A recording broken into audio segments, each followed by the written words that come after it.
It started with the knock. Not hurried, not hesitant. 3 short raps, like punctuation. I already knew. The kind of knowing that comes from rot you can't see, but smell in the walls.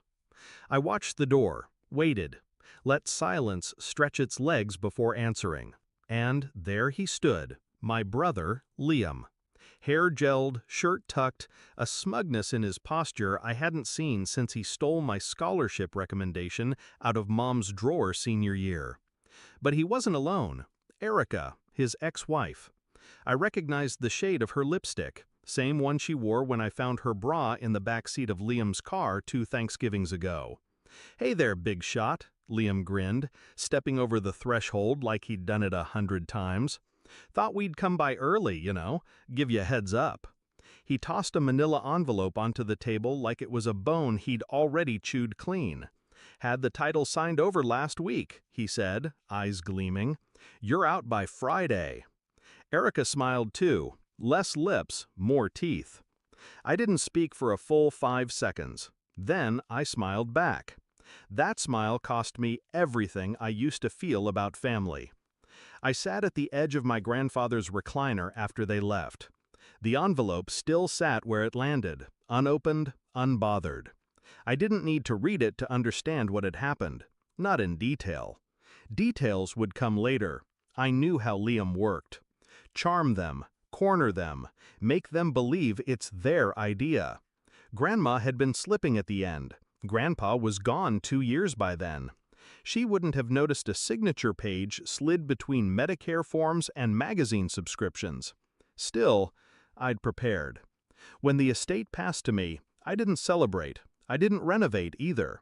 I moved it into a trust, quietly, no announcement, no social media posts. Just a silent transaction and a locked drawer with paperwork only I had the key for. Just in case. Still, this felt different. This wasn't just greed. Bringing her, Erica, was personal. She hadn't stepped foot in this house since the divorce. Now she strutted through the living room like she'd already picked out new curtains. That was the moment it shifted. This wasn't about the house. It was about taking me apart. One smile, one paper cut, one stolen thing at a time. I didn't speak to them again for 4 days. They thought I'd gone quiet out of shock. Truth is, I was just watching. Liam started bringing contractors around. I watched from the upstairs window as he pointed to trees to be cut, rooms to be gutted, walls to be knocked down. I stayed invisible. Not one door slam, not one outburst. But I listened. Late at night, I'd hear Erica on speakerphone from the backyard porch. "We're finally getting what we should have," she whispered.